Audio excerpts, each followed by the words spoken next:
This is David Stark from WatcherPass.com, your website for movie reviews, interviews, and recommendations. Today, I'm joined by Danny Simmons and Seb Zewdie of Suffer for Good.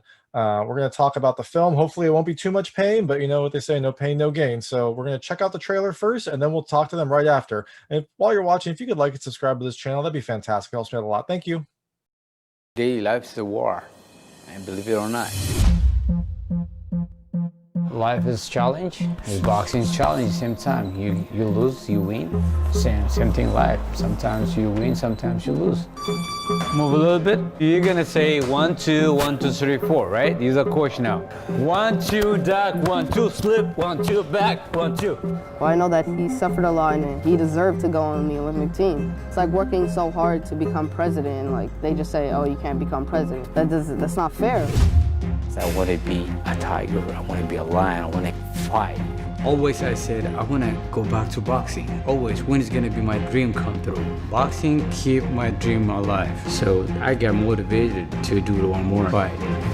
I must fight again.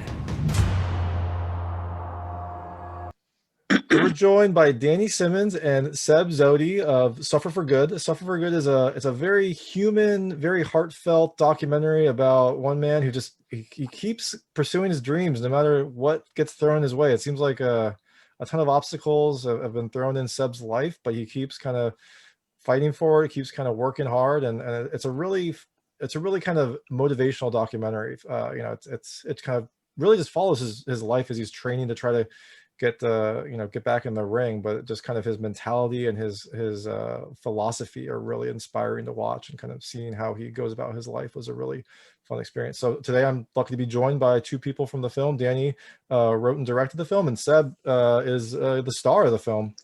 So thank you so much for joining me. Thank you for having us.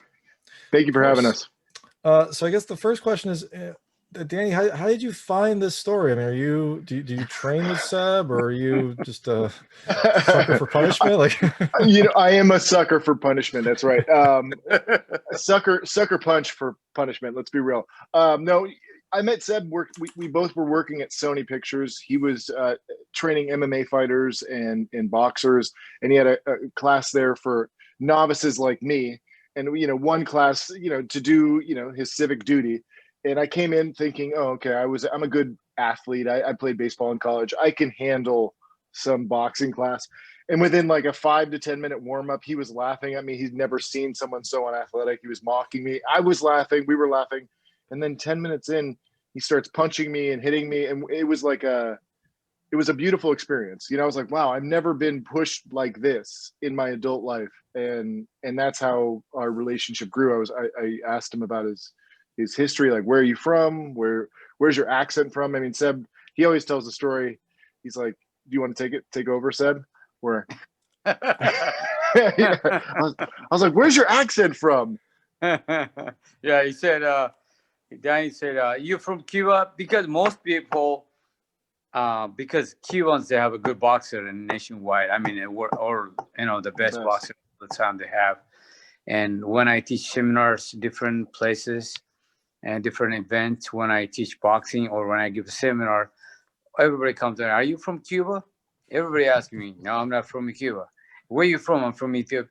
I thought Ethiopia, they have a good runner. We don't know we have the good boxers, So, and he smacked that into me. He was like, come on, man. Sounds like an abusive but beautiful relationship. Yes. Yeah. And Danny, I'm sorry. Go ahead. No, go ahead. So then, so I was wondering about that, Danny, because I was looking at your picture. I was like, he could be like a fighter. He's pretty athletic. He could be into some sort of fighting. So I wasn't sure. It sounds like Seb was the first person you kind of fought for sport. Yeah. Well, he inspired me. So it's Suffer for Good is an inspiring movie, and Seb as a person, as a human, he emanates this like inspiring energy. And even in one class, I started doing jujitsu and wrestling because he was like, hey, you got to check out my fighters who I train, and they do MMA. And so I kind of, through that network, I was inspired to get into that world. But right away, I was like, I have to tell your story. You're so interesting. You're such a magnanimous character. You exude confidence and story and energy that people gravitate towards. And I didn't know what I was doing. Let's be honest. Like I don't know how to make a movie. I wish I was better, right? But I know that I knew, and I still know and believe in that Seb as a person was going to be that arc. His backstory, his exposition, and then also where he wanted to go was like, whoa, thank you God for this moment. So I'm really just grateful that it kind of this happenstance at Sony Pictures happened to me, and I got to meet him.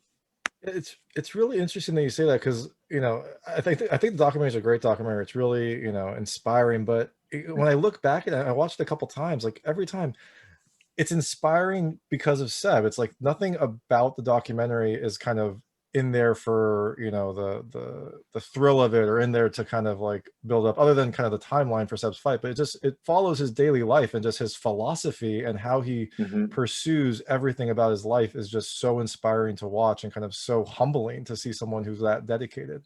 And so I think it's really interesting that you said that, because the documentary itself is just kind of like Seb doing his training, Seb kind of pursuing his dream, and it's really amazing to watch someone just kind of who lives this philosophy day in and day out. Yeah, it's interesting, David. You point this out. So we shot a lot of stuff, and you kill all the babies that don't end up in the film.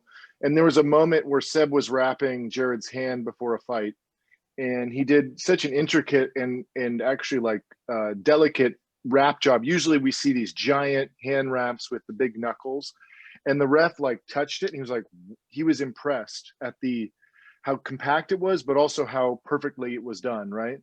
And that's kind of a reflection of like everything that Seb does, from like tying his shoes to handling fatherhood. And so it really was just like, I was lucky to be a fly on the wall in his spiritual connection to like boxing and where it's going to go, and how you kind of fight the past by going forward. So it's interesting that you talk about that. He has that in everything he does, from grabbing like a flower at the store, for memories, to wrapping hands. So it was beautiful to capture. And I guess Seb, I think it's an interesting film. Like, why did you agree to do it? Was there something about the project that you really wanted to say, or did it just kind of coincide with when you were training to get back into the ring, and so it kind of was like the perfect timing for this to happen?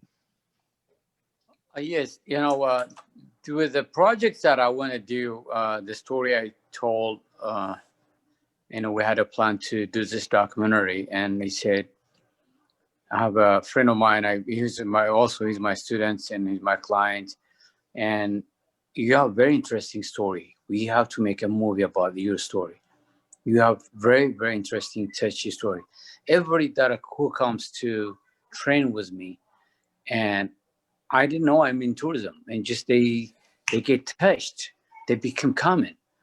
And she told me, Seb, I go different counseling, and when they charge me too much money, but when I work out with you, when you talk to me, I feel more relief. When you tell me what you passed through, everything that you talk is touching me. It's clean my mind. Tell me, who am I? And you are telling me to be strong. But you don't know, but I'm really, really helpful with you. And I said, I didn't know that. I didn't know I was mentoring you. I didn't know I would make you stronger. I thought only by workout. No, you make me strong spiritually, physically and mentally. And she told me, you helped me a lot. I didn't know when I was doing that. And this guy that he told me, and it said, you are mentoring me too. I didn't know I was doing that. And okay, you have a very interesting story. I want to make a movie about you. Okay. And he's been saying year passed, and Danny and I, we made at Sony. And Danny, when I told Danny, can I do it? He said, can I do it? Yes. And I give him your address. I gave him the gym address. The next day he came with a small camera. He just started, was teaching the fighters. This guy's crazy, man. He's not doing, I don't think he's doing it the right way. because he come with a small camera. I just thought, "Oh, it's gonna work. Is this way?" It's not the size of the camera, Seb. Come Yeah. on.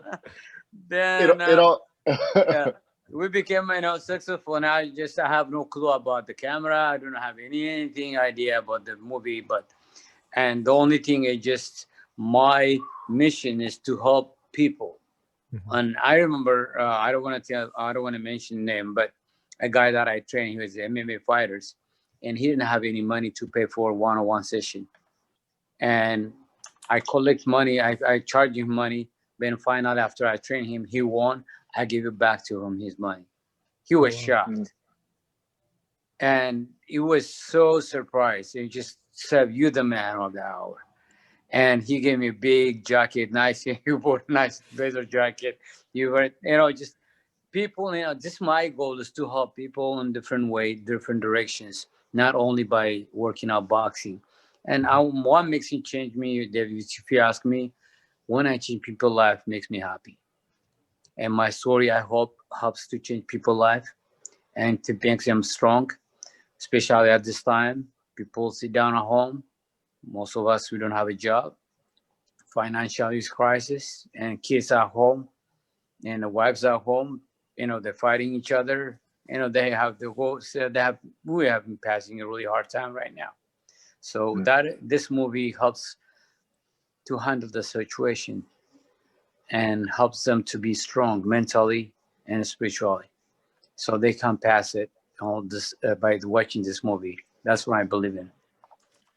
Definitely, that's a great point, because right now you do have a lot of people there's a lot of uncertainty, maybe a lot of fear, and also just a lot of sedentary life. Like, even if you are, even if you're lucky enough to have a job that you can work remotely, like, a lot of people just aren't moving and interacting as much as they used to. So seeing something like this where you can kind of get inspired to maybe work, it was really interesting when you were talking to one of your fighters, and you're like, "Look, this is your job. Like, you get up at 5:30 and you run. I don't want to hear that you're tired or anything like that. Like, you do it, and then you work it into your life." And maybe some people need that motivation to kind of work on themselves, or try to get to a different place in this kind of very odd time in our world. And kind of speaking of COVID, this film came out a couple weeks ago, right? During the middle of the pandemic, and I think it probably did it premiere last year. And I guess, what was the journey to kind of get it to come out digitally and kind of release it during COVID, and what was that experience like? Yeah, good question. The journey, we premiered at IFS, the film festival at Regal Cinemas in LA, and we were nominated for the Best Picture for the Audience Award, because I think in a similar fashion, when you're in a film that's such a small budget and you have some parts of the film that we wish we did, like a 5:1 mix, those sort of things, right? That you dream of. But in reality, we had such a village that made this film, such a group, whether it's Seb or whatnot, and all of the performers that came together. Every time we kind of suffered and we overcame each obstacle. Like, I think we're the underdog story even today. We're an underdog story in the film festival circuit. We're an underdog story in the press circuit. And every time we're kind of exceeding expectations. So we premiered there, and then we did our 2019 festival run, and a couple agents saw us at a film festival where we won Best Feature Doc. And from there, we were able to land the deal with Gravitas Ventures, and that kind of came in the darkest hour of 2020 in June, and we were in negotiations, and it was like, oh my gosh, fingers crossed, we're about to do it. So it worked out, and they felt like this has to come out now. It's a film that people need to be inspired by Seb today, and it felt like not that we rushed through the release, but it was cool to have that imminent, like, we need to tell this story today. So that's kind of our path. Was I wouldn't say festival darling, it was kind of festival underdog, to now we're at Gravitas and we're doing the whole thing, and we're just so grateful for all the press we're getting and all the love. That's a really great story, and I'm glad that you had that circuit. And I've talked to a lot of independent film directors this year, and some people had that, they premiered at some sort of festival and then kind of like were able to build buzz, but a lot of people had, their festival run just canceled because they all got canceled, and then they're trying to scramble to figure it out. So it sounds like this film kind of had a lot of really good circumstances that kind of led to this release. And I agree, this is a good film to have come out right now for everything we've talked about. Like it's a way to kind of affect people's lives in a time when people kind of need that. And Seb, this isn't your first film, because I checked your IMDb profile and you're in another film earlier. I think it was a Occupation Fighter or something along those lines. Yes. So was that? I don't believe you were the star, although maybe you were the most important person there. But he stole the show. That's what I assume. So what was filming that like versus filming this? I assume this one was a lot more invasive and a lot more personal than Occupation Fighter was. Maybe it wasn't. Yeah, Occupation Fighter was about Chad George, which is one of my fighter that I train, about his story, and also MMA fighters, what they do behind, beside their profession, what it is, what they do for a living. And that's what about it. But that time was really kind of tense, a little bit experience about moving, but completely when you became the main star, and it's completely different. So I didn't even know Chad, he was doing again and again. I remember he was doing it 100 times. Even Chad, I mean, just like his speak, that's his first language, and the director, he's not happy. Let me do it again, and he's not right. I said, oh, okay. And now Danny comes in and said, let me ask you this. When you ask me, and I have to process my word and the right answer to give and the way I talk, it was kind of really tough, and it wasn't easy, especially for that who, for as a second language speaker, it's very tough to be on a camera, and was really tough. But compared to Occupation Fighter, this is tougher. And I go through it, and thank God. I mean, I suffer for good. Danny helped me out. Seb, you're humble, baby. Come on. He's like, oh, it's so hard to handle this. I mean, it's just, come on. That was poetic. Come on, Seb. I was gonna say. I mean, I have trouble, speaking on camera, and English is my first language. So you're doing pretty good out there. You're still inspiring people in the second language, which is even more difficult. So yeah.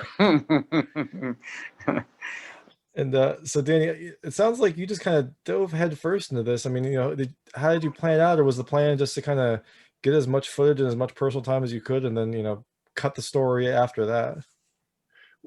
How it worked out is I shot for a few days, met Jared, who Seb was training, went to one fight, and so we saw him training. I found out that I went to the same high school as Jared. I remember having like a coming of age memory where he was walking through the hallways with his brother, and they were like, tough guys and beating people up. And I was like, oh my, it flashed forward. And this nice guy, Jared, who I knew as a UFC fighter, he's not so nice, right? He's a bad dude, but he's a nice guy. And I went, dude, I know you. We went to the same high school. We had a mutual friend who played for the Dodgers, yada, yada, yada. It all worked out where I put together 2 or 3 days of footage. I edited, showed it to some mentors, Arnon Manor at Sony Pictures, and he said, you got to make this a feature film. This story, Seb, his energy, his spirit, and his fighter, they're kind of like building off each other, and then he just said, go with it. And that was really all it was like, hey, here are some hard drives. You know what you got to do. Just keep working, suffer for it. And, it's interesting, even in the title, I was like, the title of the movie, Suffer for Good. And he was like, I don't think that's the right title. And we stuck with it. So, sometimes you have good advice to, sage advice to go forth. And then also you have to, in the process, like, hey, no, we have to stay with the brand, right? It reads so strongly. So that's how we were. It was just 3 days, a little bit of a sizzle reel. I thought I was going to be done, but people loved it. And then I was able to build kind of like a beg, borrow, and steal a team together. And that's how the production value kept elevating throughout the picture. So we could, added new camera operators, drone operators, and everyone who met Seb was inspired to do work and help us make this film the best we could when we had no money. So it's a cool indie feature that is truly like a labor of love. Definitely.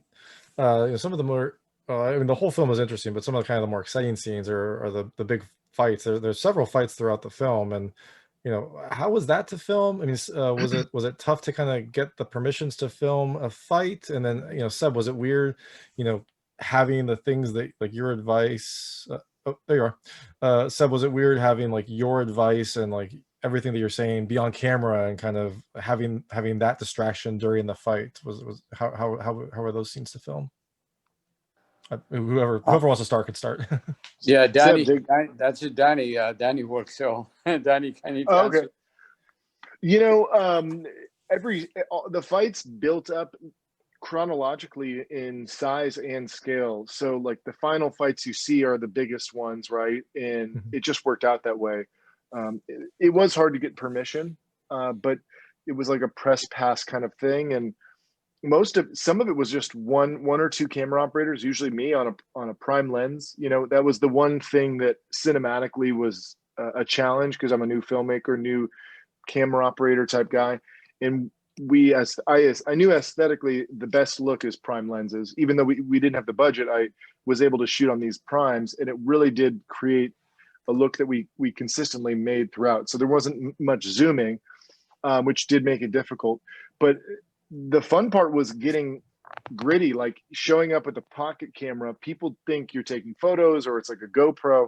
They didn't know that you're shooting on a full frame 4K sensor, and that these images, while they look and feel small to the untrained eye, we're getting these kind of epic images that could play on a screen, and you can feel that energy of an independent or like a AAA type thing, a AAA boxing event.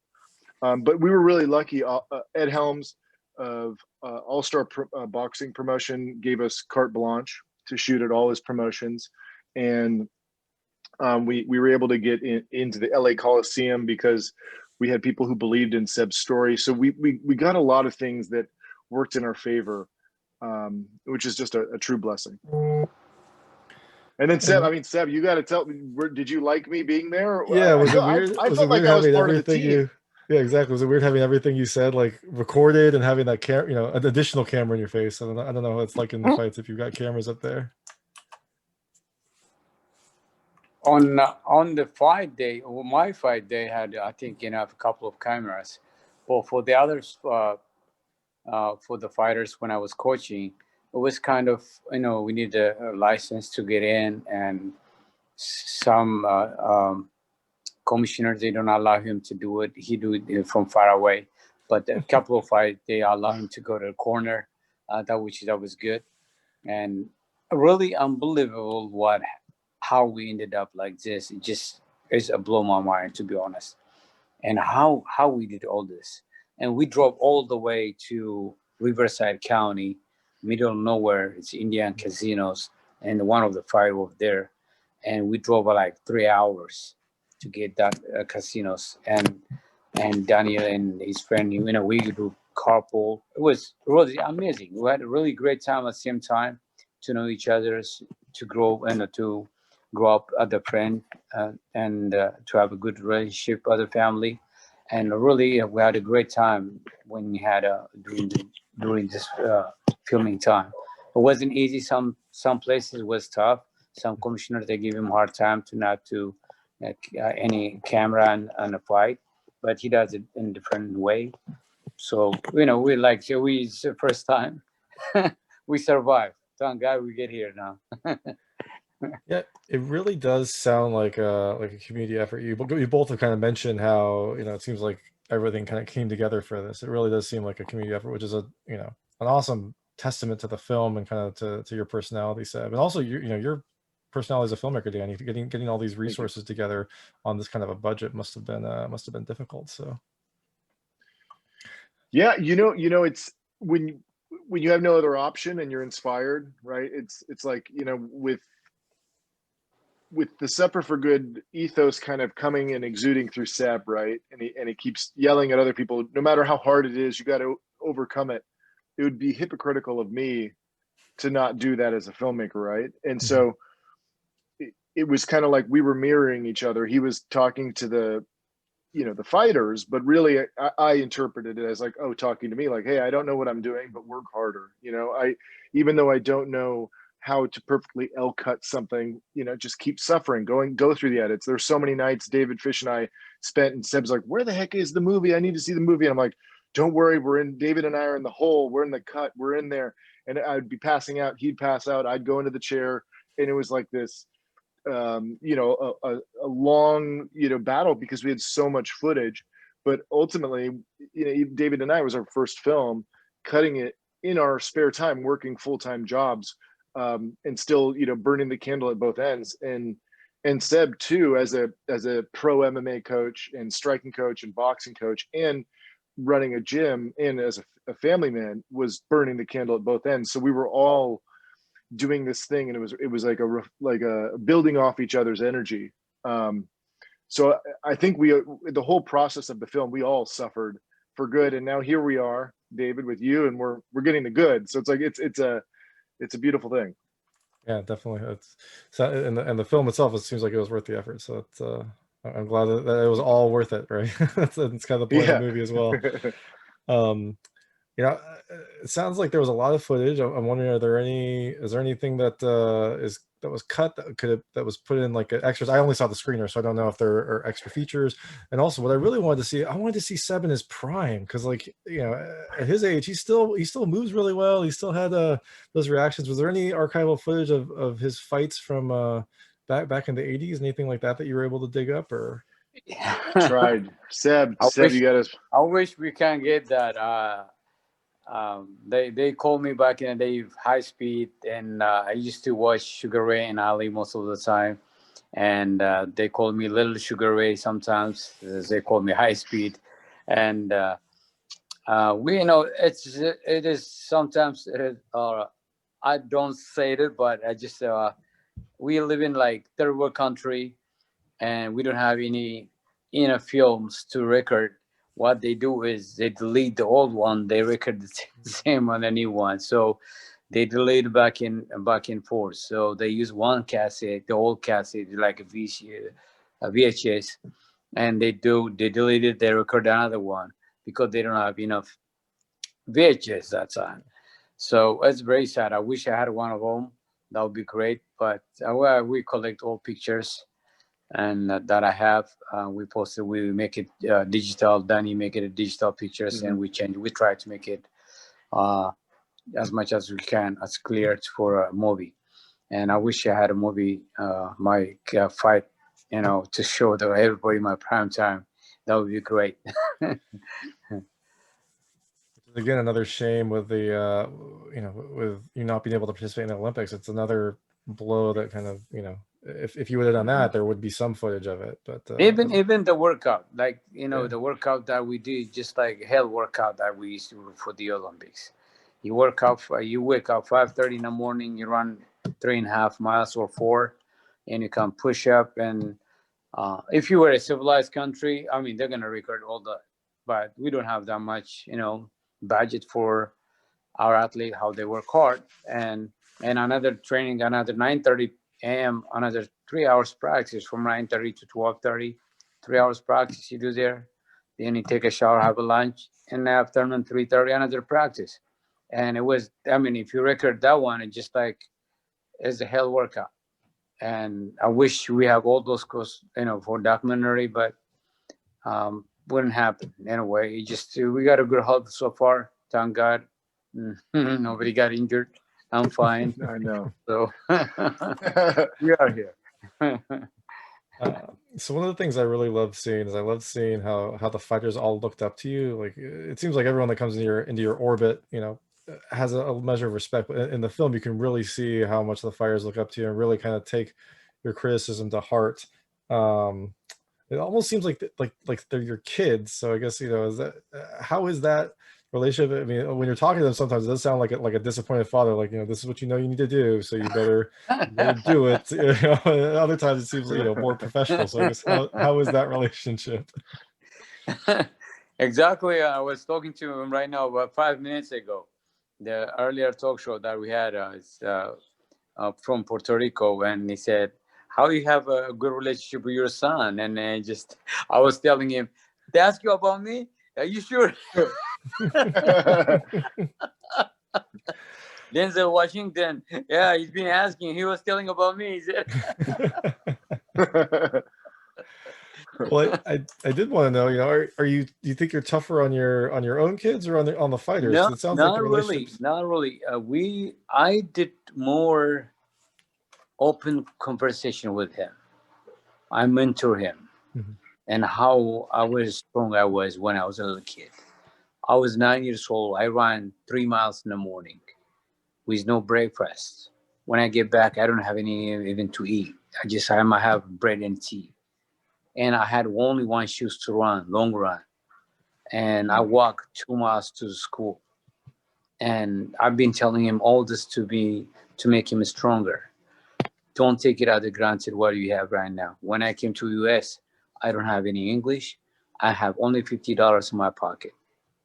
So what I get here, because I work hard. Stay positive. Don't ever think negative.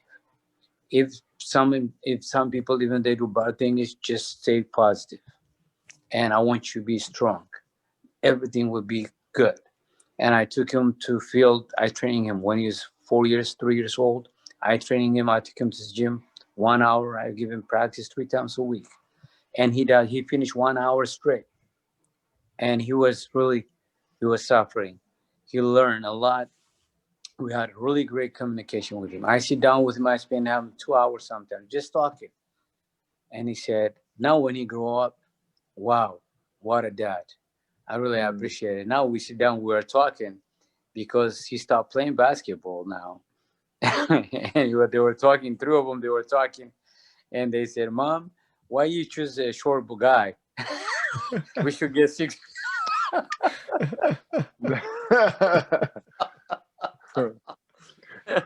We should be in the NBA by now. Matthew should be in the league right now. He give me a 6. Yeah, you can always be a point guard, right? That's Yeah, he was playing point guard. Yeah, and I told him, well, if you should get married 6 point guy, six guy or 6'2", whatever, but you're not gonna have the wisdom that you have. You're right. You got a good point. So we're just making a fun. There is no cursing. There's no timeout with him. There's nothing. I never pick my hand on Matt. He just listen. He respect. Yeah. Now he's teaching his brothers. Also, I'm He puts proud his of hands on me, though. That's for all sure. big time. Never on my children, but on Dan. Yeah. Yes. Well, but you also didn't curse to your fighters too. I mean, like, your fighters I thought it was a similar kind of sound, right? Like, you're telling them what they know they need to do, but they just need to hear it from you and kind of recognize, in a similar fatherly type of manner. So I think that's just your whole. I mean, I don't know, maybe off camera you're yelling and cursing, but it seemed like in the film you're very kind of frank and open with your fighters too. Yes, I mean that's people they judge you with the way you talk and the way you live and the way you communicate with the people, the way you speak. And I never curse any fighters. I think when I was a corner, I never say it. They can't be witness, and that's not gonna change them. And I'm trying to show them the right direction to not be cursing or yelling at them and to be strong. And you're yelling, it takes you a lot of more energy than nothing. It's just like, I want you to be a good person. They never hurt when I use foul words. They never hurt me, and then I never said it in front of them, and just never. It's not the good sign to be a good coach, because cursing your fighters and cursing your other fighters, I never do that, and they respect me that. And just sometimes even they say, I'm sorry, coach. So that's not the way. I mean, maybe American cultures, but maybe I never said for Danny foul word. Even if he drop his hand, that's 10 times, I hit him 10 times again. So You say, what are you doing? What are Yeah. you doing? What Why you happened to slow? you? Why, Yeah, why you slow? what happened? It hurts so bad. You're like, what happened? You're like, I took 1 week off. That's what happened. Now I'm getting smacked in the face. And so one thing that was interesting is it seems like all there's several fighters that are showcased on top of you, Seb, in this film, and they all are various flavors of mixed martial arts. I think there might be one boxer, but it seems like there's a lot of kind of that bleed over in the styles. And is that kind of you're a boxer and you have a boxing gym, but it seems like you're training all sorts of different fighters, and you mentioned you were training a water polo player as well. So is it just kind of like is everything kind of meshing together, and is the fighting scene kind of changing from I guess maybe more silos into kind of more of everything moving through, or what is that experience like? The here is the way I teach is a client and fighters. Anybody that who come to my gym or program clients or any athletes that wants to learn boxing, they learn really traditional boxing and science. What is boxing? What is behind boxing sport? It's not a fitness class. So it's not like doing burpees, do shadow box, hit the bag, then push-ups and do squat. It's not. Boxing sport is broad. It's very big subject. I mean, you cannot finish it 1 hour classes. So I teach them the technique, but I know the limit. It is from God. Maybe gave me a wisdom. I know how to push from 9 years old all the way to 75 years old. I'm working now with Parkinson's patient here in Nashville, Tennessee, and I'm teaching them that I don't know, for some reason, I know their limit. And so for regular people and for fighters, I have different level to teach. So when I teach fighters, they get pushed too much. And I know their limit also, but they want to be a fighter. They have to go through the wide pass. And they work hard. And we didn't know something. Gerard, no, for example, Gerard Papazian, when I took him first time, when he started working out with me, I took him track and field. Well, I want you to run 25 laps, this lap. What? Yes, I want you to run 25. Are you kidding me? Yes. 25? Yes. And he ran 10 laps. He couldn't move. He cannot move at all. He took his shoes off. My foot's burning. Are you kidding me? Are you going to be a fighter? You run just 10 laps? Welcome to the club. You want to be a fighter? You have to go through it. And I pushed through him. I made him to UFC. And he doesn't have any clue about boxing. He doesn't have any athleticism. Chad, the same thing. And Chad, I took him to the track and field. I want you 25 laps, this, maybe sometimes 28. And I pushed him through. He did it. He made it to UFC. So I know who can do it. I know who cannot. So that's, just not from me, just I got a wisdom, understanding, communicate with the people. And I've been training for NFL players, baseball players, and water polo players, IndyCar drivers. And everybody loves it the way I teach those clients. And so I know their limits. I know what they can handle, how they can handle the problems when I push them, how they can handle the pressure. So I know, just not from me, just from God. I maybe gave me wisdom to communicate with that kind of skill. And so one other thing I wanted to ask, so the Dr. Rhodes scene was pretty impressive. How did you remember his name? Because I can barely remember things that happened in March, which seems like it was 15 years ago at this point. Like, how did you remember his name? And then how did you track him down, Danny, for this interesting scene in the movie? Yeah, that was very organic. Google stalked him. He's pretty Googleable.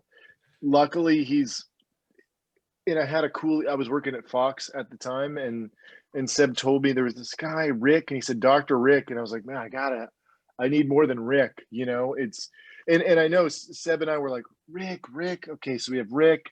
Okay, there's Dr. Rick. And then I think I just kept asking Seb, what's his last name? And I think so I Googled Horowitz. and then Hodes was the second one, and he popped up, and I was like, oh wow, this guy is a Fulbright scholar out of Addis Ababa, huh? He's a CNN hero. Okay, he's got an HBO short documentary on him, and in Operation Solomon, which was a period of time where they took a lot of the Ethiopian Jews that were being persecuted out of Ethiopia and brought them to Israel. And I was like, oh, he was instrumental in that. Okay, this has got to be our guy. I emailed him, and within a few hours, he was like, I remember Seb Zewdie. He was like, this is incredible. He goes, I love saving lives. And you can like feel him. He's like, I love hearing from people who I helped, years ago. And he's like, I remember this vividly. And then, he wrote a blog, article about it. And it's fascinating how the NIH, the National Institute of Health, was, they serendipitously sent him an email, and boom, it was like 2 weeks after Seb came in and said he had some issues, and he had a mitral valve issue, and just kind of happenstance, and then boom, Seb's off to Maryland for the procedure. And that these kind of like unexpected heroes, these underdog stories where someone who is living the American dream or living this success story that we kind of all idolize, right? We don't hear about them too often. And this is one moment where our federal government did a solid, and Seb and Hodes, and it's a beautiful thing. And then on top of all that, it was a role reversal, because Rick Hodes is an Angelino, just like you, David, and he moved to Addis Ababa.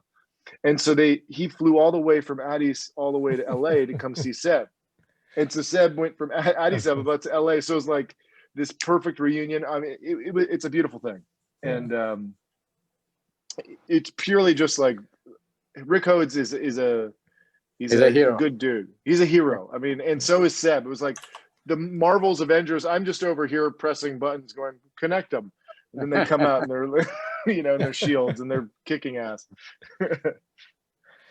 And then, that was a really amazing scene, an amazing thing that he did. But part of the film does kind of focus on health, and you said you've trained a lot. Getting in the ring is still dangerous. I mean, spoilers, you're for the film. If you haven't seen the film, like Seb is right here, so he clearly survives the fight and he's fine. But how do you kind of mentally prepare for that? When you're getting in the ring, I mean, is it just something you just kind of have to accept? You accepted a long time ago that boxing is dangerous, or is it something that you kind of like have to come to terms with each time you decide to step in? I did think about it, because my age, before that, when I used to teach MMA fighters, really high level athletes, professional MMA boxers and UFC fighters, I used to spar with them. And I know my condition that time was really good. I used to run 4 miles, and after that, I used to hit the bag 6 rounds. I was in good shape. And after that, now when it's very, very unbelievable how our bodies change with a certain age. And until 45, I was really great. And 45 and to 50, getting just downhill. And when after 50, forget it. Just mentally, I want to do it, but I can't.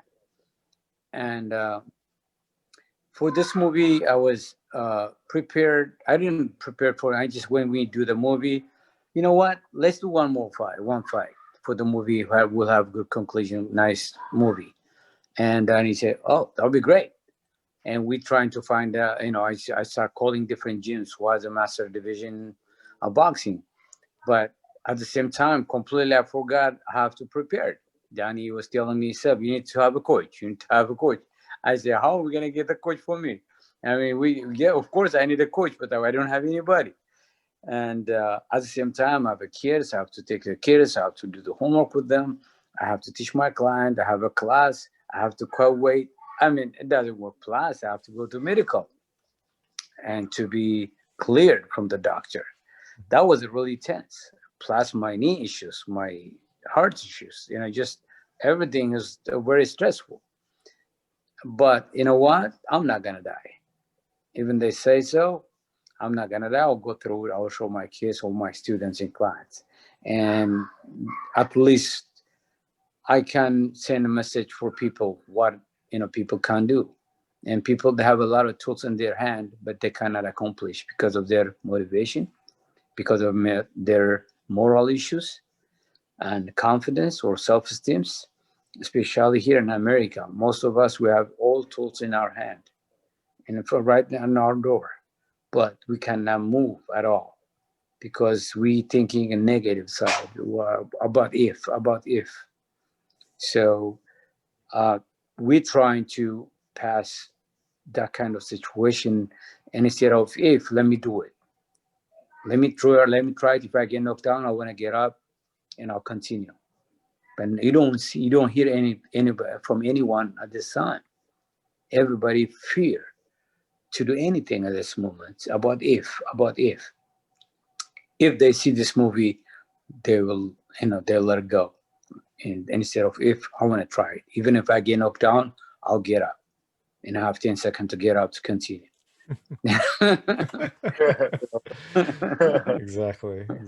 And it's funny that you mentioned that you need to find a coach, because one of the things I really loved, in the final fight, is that your students were your corner. They were coaching you, and that was such an interesting reversal to kind of see them critiquing you and kind of telling you the advice. And how was that to kind of have them flip that switch? I imagine you must have been proud. Maybe you were annoyed. Maybe you're like, look, I know that. I know what I have to do when they're telling you it over and over again.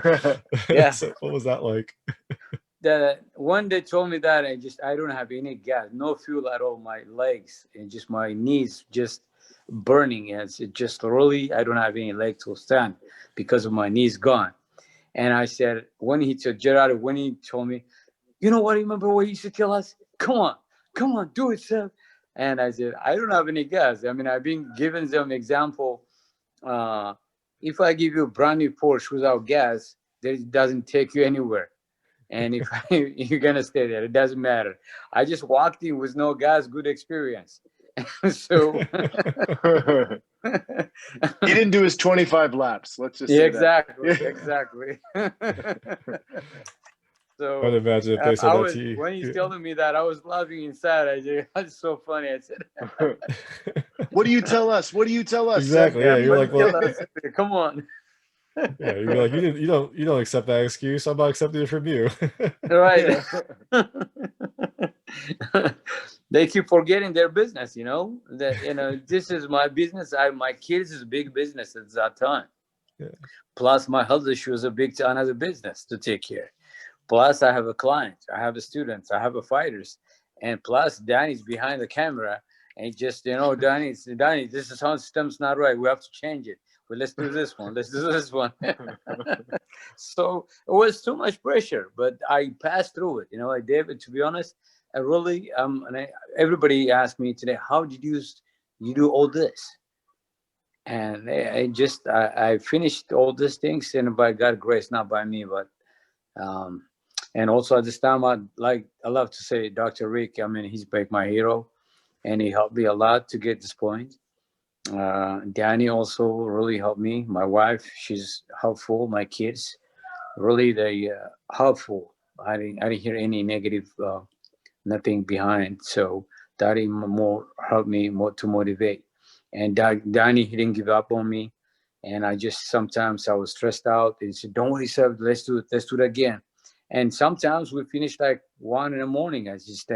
And the next day I have to wake up 5:30 for the kids, and to make them breakfast, and to, make them breakfast and make them lunch, to drop them at school, and to go back again to teach my client. And again, I have to go back to school to pick up the kids and to do homework. Then I have to go back to the gym.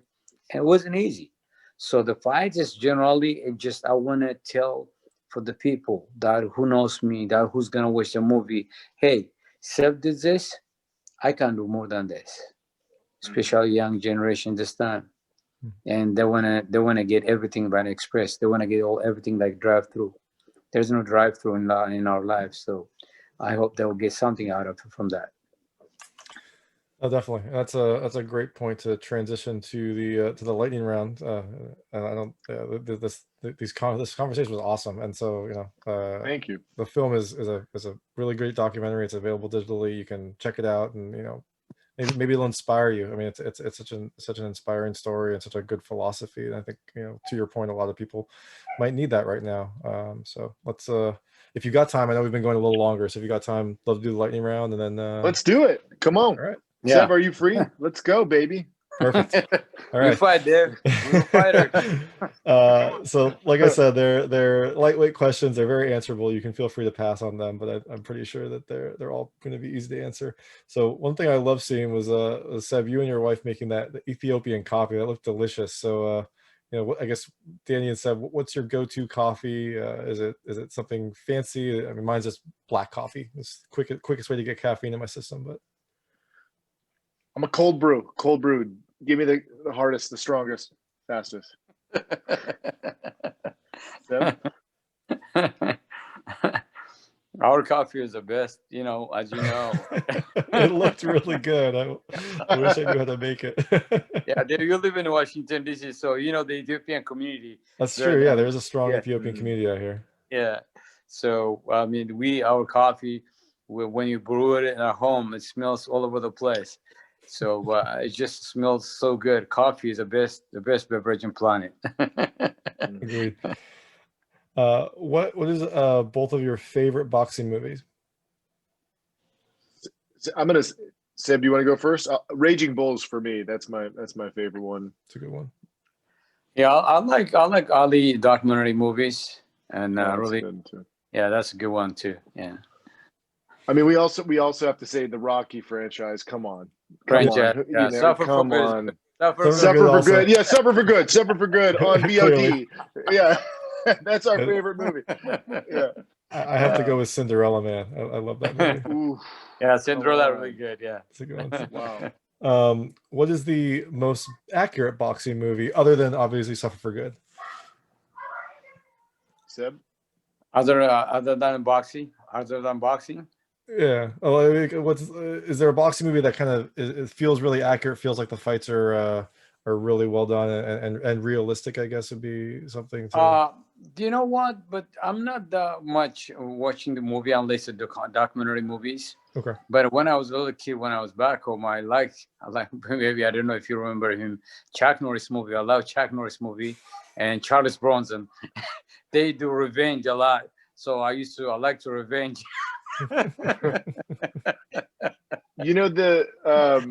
thought Creed was pretty accurate, and I know Michael B. Jordan took some he got knocked out in that movie, and gosh, his name is slipping my mind, but he actually got knocked out by a pro boxer who's 34-0. So that one was pretty accurate to me. And then Southpaw, I thought Jake Gyllenhaal was so ripped. I mean, it's hard to, in the sound design, Antoine Fuqua is just a genius. So I think that those movies, as we progress the technology, it's incredible to see like the movies get closer to reality. Yeah. Awesome. So this is for both of you also. If you could be any type of fighter, any style, what would your style be? I mean, Seb, I assume boxing, but I don't know. Maybe you're really into MMA or jiu-jitsu or something else that you've always wanted to try.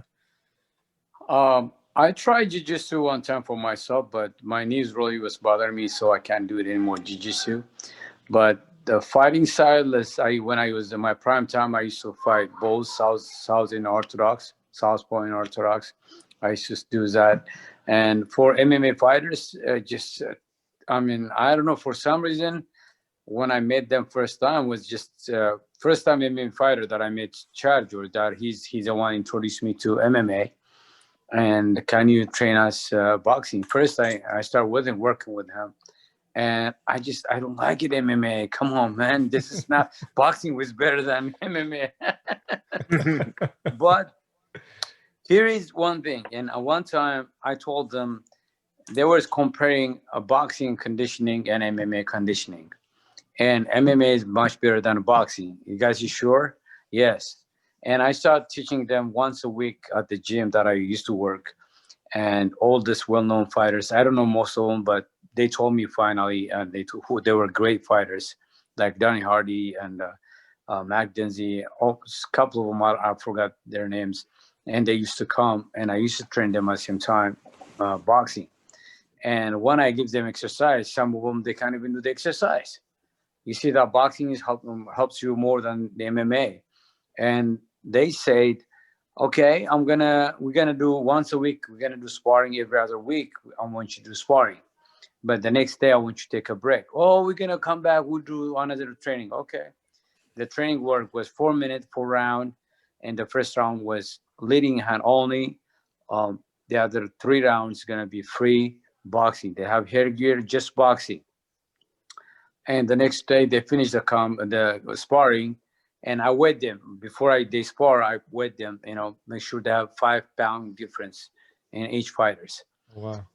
And otherwise, in MMA they do randomly, but when I train them, they have to have 5-pound, maximum 6-pound difference when they do sparring, because there is a lot of injuries in the sparring, but they don't notice that. They don't know it's more the brain get damaged during sparring. They don't have any clue about that, and they put the hair gear and everything. Then I wait them. I write down their names.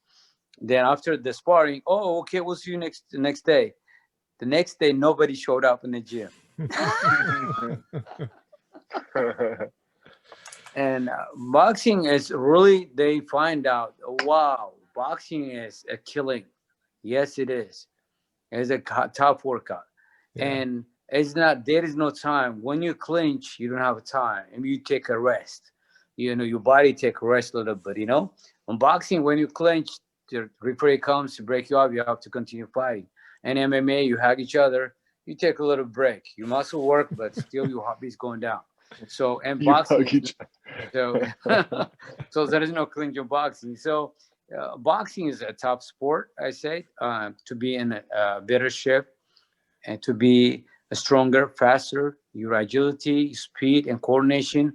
Boxing became #1 sport to be in a better shape and in a good condition. And after 2012 Olympics, they discovered their research of boxing has become #1 sport to be in a great shape.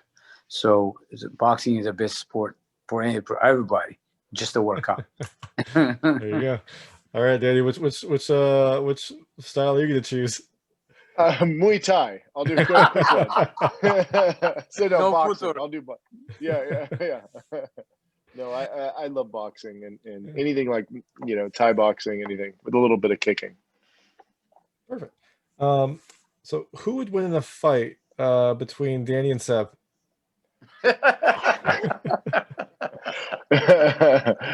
Seb, I think, would punch me right in the throat. I'd be throat punched. I can't fight Seb. I wouldn't do it. I think I'm super heavyweight. I mean, Dave, I'm like 250 pounds. Who knows? That's pre-quarantine. We don't know where I'm at now. I'm just curious. No. That's funny you said the throat punch, because my next question was going to be, would it be a clean fight? So right? No, you can't. Seb's gonna hit a bottle and give you the throat. No, Seb's got moves. You know what I mean? These are. You don't go up against like Ip Man and expect there's going to be bottles thrown and brooms and no. I couldn't fight. All I want to do when I see Seb is hug him. To be honest, he's such MMA, not boxing then. Yeah, MMA, yeah, jiu-jitsu, yeah.